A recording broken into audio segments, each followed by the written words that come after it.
Oke, tolong ini menjadi pelajaran bersama. Yang paling menarik itu poin pertama, yaitu belum berkesinambungannya antara nilai hukum Islam atau nilai Islam dengan negara. Saya tidak menuntut anak SMA untuk sudah tahu itu, tapi saya sangat gembira dan bersyukur bahwa anak SMA sudah berani berpikir seperti itu. Kalau ketemu kok sih, jodoh ya sesuai ketemu nih. Apa namanya pemikiran-pemikiran besar, tidak ada masalah. Yang penting Anda punya keberanian berpikir, tapi kepala sekolah jangan pernah mengembangkan pikiran tanpa keseimbangan dengan akhlakmu. Jadi gelasnya ini akhlak. Isi pikirannya ide-ide ini cairan yang ditaruh di dalam gelas itu. Ya, jadi akhlaknya nomor 1. Baru gue mikir sing dari berpikiran bebas nggak apa-apa asal akhlakmu sudah oke. Kan gitu. Nah saya kira sing dijalani kan berpikiran bebas dan bahkan meremehkan akhlak itu yang membuat kita pasti akan hancur. Nah kesinambungannya tadi mau saya sangoni sedikit ya. Selama ini kalau Anda berpikirnya padat, gitu ya, padat kalau cair kalau uang, ya, gitu ya, kuantitatif dalam sama kualitatif. Kalau berpikirnya kuantitatif, tidak akan ketemu Islam sama demokrasi dan negara. Tapi kalau berpikirnya kualitatif, menjadi satu mereka. Islam sangat bisa menyumbangkan segala sesuatu terhadap konsep negara kita. Sangat banyak yang disebutkan. Bahkan demokrasi hanya salah satu unsur saja dari Islam. Cuman demokrasi membesarkan dirinya seolah dia suatu sistem besar, padahal dia sebenarnya satu sistem parsial. Dia bukan sistem besarnya. Islam jauh lebih besar dan lebih komprehensif. Nah, tapi jangan dipaksakan. Jangan dipaksakan. Kalau kamu memaksakan khilafah di Indonesia, berarti kamu berpikir padat, berpikir material. Ya, nggak usah seperti itu, nggak apa-apa. Jadi, orang apa-apa, yang penting lakukannya apa? Orang yang penting kuku aneh, kelambi, apa jenisnya, sarungannya, ya, itu. Jadi, tolong berpikir kualitatif di sebelah mana kuantitatif, sebelah mana selalu dihitung terus-menerus. Selama ini kayak di Jakarta, itu kan kenapa bentrok? Karena berpikirnya kuantitatif. Pikir wajihiyah, kalau bahasa Arabnya wajihiyah, wujudiyah, walaisasiyasiyah, atau ruhiyah. Kalau wajihiyah penting lainnya, nek sia-sia yang penting perilaku nih, nek ruhiyah yang penting hati nih. Gitu loh. Di Jakarta pertengkarannya wajihiyah, wujudiyah. Didelok agamane apa? Wes saiki nek didelok agamane sangat relatif kualitasnya soalnya. Bisa saja seorang muslim dolim, bisa saja seorang yang tidak muslim tidak dolim, bisa saja. Tapi jangan terus saya dituduh pro Ahok apa anti Ahok. Saya tidak ada urusan sama Ahok. Tidak ada urusan. Saya hanya memberikan ilmu murni ngono kuwi kudune urip, ya. Nek kowe goleki aku pro sapa, mosok kowe ora ngerti aku pro sapa. Masa kowe ora ngerti aku ora seneng sapa, aku ora setuju sapa, ngerti lah kowe pas aku takoni. Cetha lah. Aku ya ora edan-edan banget terus mesti ngono kuwi ya. Aja meneng kuwi, presiden aku kaya ngono kok ya ngerti kaya gitu. Dan seterusnya, dan itu nggak usah ditanyakan, nggak usah padat-padat. Yang penting kowe ngerti hatiku, itu ya dek ya. Jadi tolong berpikir kualitatif, misalnya demokrasi. Allah sejak awal demokrasi yang diterapkan faman sya'afal yu'min faman sya'afal yakfur. Sing arep iman sing arep kafir. Dari Allah kan gitu. Kurang demokrasi piye? Ning tanggung resiko dhewe-dhewe. Orang mau kafir ora masalah, rumah samu Gusti Allah nek kowe kafir sak dunya Gusti Allah rugi. Padahal ora. Dan kalau Anda semua taat kepada Allah, apakah Allah merasa lega, beruntung? Enggak juga. Allah enggak masalah. Makanya terakhir deh, kalau boleh secara pribadi, kembangkan dirimu agar Allah mencintaimu. Itu aja. Saya mau ketemu Anda beribu orang tiap malam, karena saya memohon kepada ya Allah, orang yang bertemu denganku ini aku dorong dan aku sirami agar supaya Engkau mencintai mereka, sehingga suatu hari rakyat Indonesia adalah kekasihmu. Kenapa Pak Kepala Sekolah kok saya menginginkan rakyat Indonesia menjadi kekasih? Saya tanya yang sudah kawin, kalau kamu dihina orang, enggak lah emosimu. Misalnya nek sekian watt, 25 watt itu dinyek wong, dilarani wong jadi 20 watt. Nek sing dilarani bojomu nggawe nganti piro? 150.000 nek wong Jawa nek wong Bro taruh. Ya toh, pateni gitu. Ya lah. Nah, kenapa? Karena kamu mencintai istrimu. Sekarang kalau orang zalim di Indonesia sangat banyak, Allah tidak sakit hati karena Allah Maha Besar, Maha Tua, tidak ada masalah.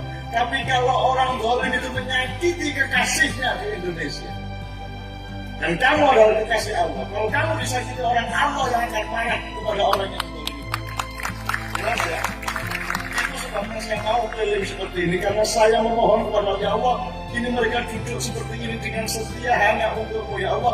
Lantiklah mereka menjadi kekasihmu, dan kalau mereka disejahati orang, disakiti orang, engkau yang akan menurunkan amanahmu kepada siapa aja yang menyakiti mereka. Kualat, kualat. Ya, jelas ini ya. Gue bakat apa? Sih, apa? Gue dari ketua DPR YAP, menjerakan aku ya bocor. Ayo pokoknya oke lah, ya. Tepuk tangan sekali lagi. Oke. Masih kuat dengan 2 kelompok lagi? Kuat ya, oke. Diselingi 1 nomor. Apa ya? Diselingi 1 nomor, saya ingin kasih tahu kepada bapak-bapak para sesepuh. Kan tadi saya sudah bilang mereka ini bukan kelompok musik. Mereka ini konsepnya adalah mereka melayani masyarakat. Karena masyarakat bermacam-macam, maka mereka harus siap dengan berbagai macam menu. Nek ana sing senengane pedes gawe rujak, senengane wedi gawe gethuk, ya nek sing senengane urap gawe urap. Kanjeng siap untuk melayani seluruh manusia di dunia. Mereka sudah ke 26 negara-negara besar di seluruh dunia. Dan mereka sudah mengaransemen lagu Italia, lagu Prancis, lagu Belanda, lagu Finlandia, lagu Skotlandia, Malaysia, Australia, Mesir, dan negara-negara Jin. Mereka konsepnya bukan untuk menjadi pemusik. Ini bukan soal eksistensi, bukan soal aku sopo, dudu sopo, siro sopo itu. Ini urusannya ibadah. Ibadah kepada Allah harus melalui peribadatan horizontal. Gue cuma ngomong ibadah kalau Allah itu ratus karo lemah, ratus karo sufit, ratus karo wikitan, ratus karo banyu. Kan begitu. Itulah ibadah kepada Allah. Kalau kau bilang la ilaha illallah, terus Allah bisa membantah, Allah kamu cinta sama aku tapi kamu tidak cinta kepada ciptaan-ciptaanku. Kamu seenaknya terhadap hutan, kamu seenaknya terhadap sungai, kamu seenaknya terhadap lingkungan alam yang aku ciptakan dengan indah. Kan begitu. Maka Kiai Kanjeng tidak penting diakui apa tidak oleh Republik Indonesia. Tidak penting. Tidak ada di buku kesenian Kiai Kanjeng, tidak ada. Dan tidak penting karena sudah ada di Lauhul Mahfuz. Oleh karena itu, bapak-bapak guru, terutama para pimpinan dan sesepuh SMA Negeri 1 Tegal ini, Mas Doni sama Mas Imam, saya silakan membawakan 1 nomor yang teman-temannya sudah tahu. Ini untuk contoh saja bahwa kita melayani. Yang orang Amerika tidak mampu seperti itu. Orang Arab tidak mampu seperti itu. Karena kalau orang Arab disuruh tangan wong Jawa mesti ngerundasi. Wong Amerika, tak kasih tahu satu ya. Ini kan ada beliau dari Koramil tadi ya. Iya. Jenderal Amerika yang berpengalaman di perang Vietnam, Korea, dan NATO itu ketika ditanya, Jenderal, kenapa ada kapal induk Amerika yang didekatkan ke perairan Indonesia? Apakah ada rencana untuk menyerang Indonesia? Ini Pak Dandanil. Jenderal Amerika ini 2 orang menjawab, oh tidak, kami di Amerika maupun teman-teman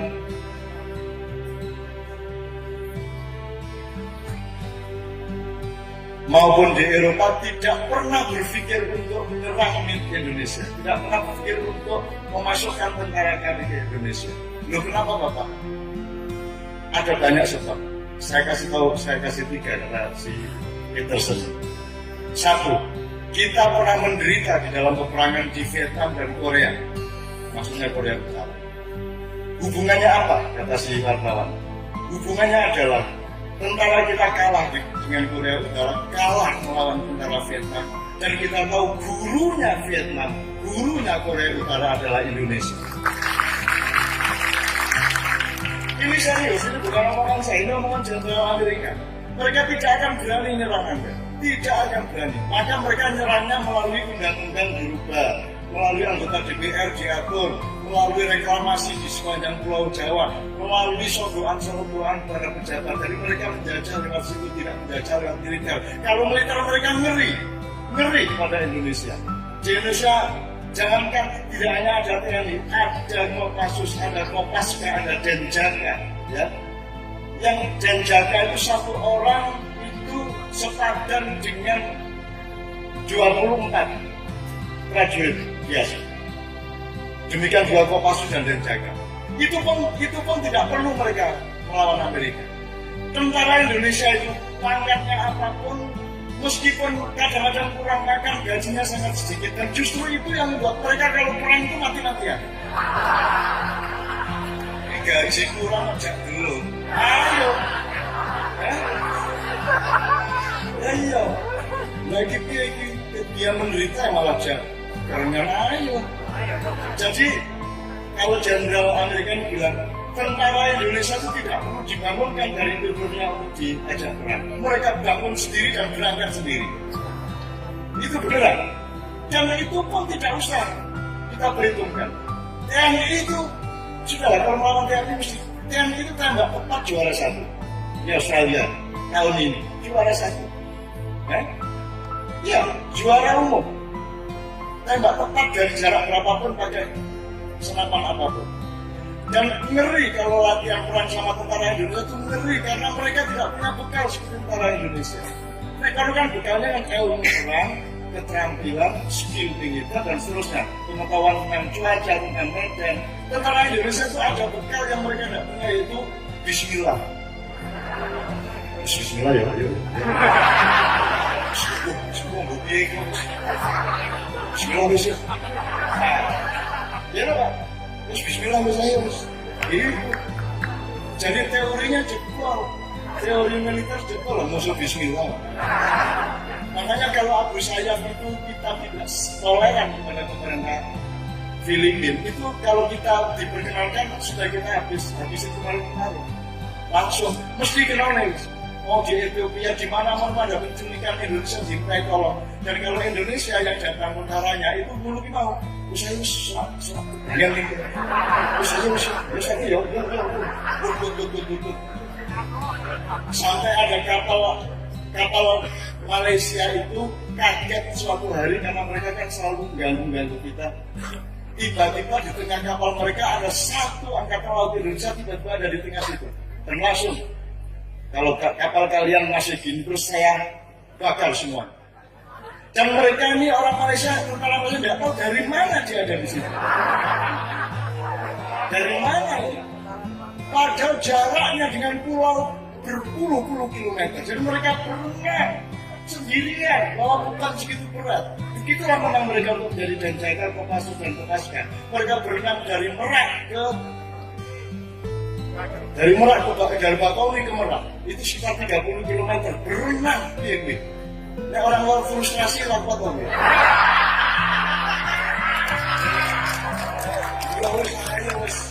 Ayo, Bismillah, Bismillah rasa.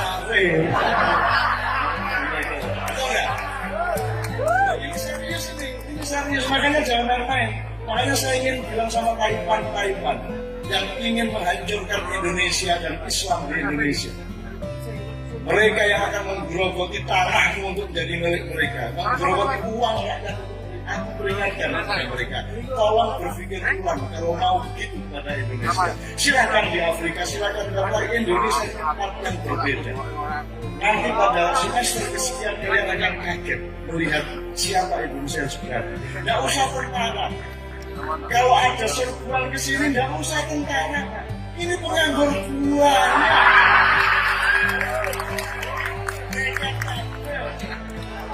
Oh, bendino sarapan Bismillah, mangan Bismillah, ya mangan begini, rabi ya Bismillah, pondoknya. Ini mahalnya apa Bismillah, Pak? Tahu nggak? Lo kredit motor ini Bismillah, sewani ya,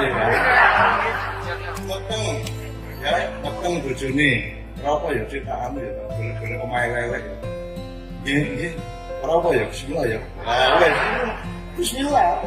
Jadi mereka tahu, Amerika dan semua tahu bahwa rakyat Indonesia itu tidak ada yang melawan seluruh dunia. Tidak perlu disuruh bantu yang ini, tapi mereka pasti otomatis langsung menjadi setting yang melindungi. Dan hanya di Indonesia tentara itu selalu ikut pengajian. Ya, orang di orang urusannya dengan Amerika dan Australia ikut pengajian. Karena ulang tahun satu hari kisah, orang nggak positif. NTI ya lah ya, ngajuan suara, itu orang nggak hadro, tentara hadro itu sekarang. Itu sebabnya tentara terakhir ini, tentara Indonesia dikagumi di tempat di mana mereka bertugas. Karena 40% bertugas keamanan internasional adalah TNI. Dan mereka kalau ke Ethiopia, mereka ke Sudan, mereka ke Palestina, ke Lebanon, mereka adalah favoritnya rakyat di situ. Kenapa? Karena tentara Indonesia all round, tidak hanya bisa berkelahi dan berperang, mereka masak bisa, ngeliwet pinter, dulang bayi pinter, dan omah berampil, apa bayi iso? Apa mereka lewat?